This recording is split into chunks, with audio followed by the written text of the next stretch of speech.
आषाढी वारी पालखी सोहळा 2026 निमित्त संत श्रेष्ठ श्री ज्ञानेश्वर महाराज आणि जगद्गुरू श्री संत तुकाराम महाराज यांच्या पालख्यांचे पुण्यनगरीतून सासवडकडे प्रस्थान होत असताना हडपसर येथे वारकरी बंधू भगिनींच्या सेवेसाठी आयोजित भव्य सन्मान सोहळ्यात गृहराज्यमंत्री योगेश कदम यांच्या पत्नी श्रेया योगेश कदम व शिवसेना राष्ट्रीय सचिव व प्रवक्त्या शायना एनसी यांनी विशेष सहभाग नोंदवला।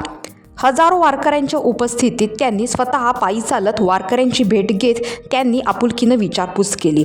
टाळ मृदुंगाचा निनाद, हरिनामाचा अखंड गजर आणि भक्तिमय वातावरणात श्रेया योगेश कदम यांनी वारकरी बंधू भगिनींशी आत्मीयतेने संवाद साधत वारीतील अनुभव जाणून घेतले।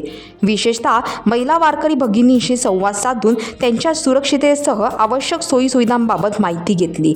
त्यांच्या या साध्या, संवेदनशील आणि सेवाभावी भूमिकेचे वारकरी समाजातून विशेष कौतुक करण्यात आले।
टाइम्स डिजिटलला लाईक करा, शेअर करा, सबस्क्राईब करा आणि बेल आयकॉन दाबायला विसरू नका।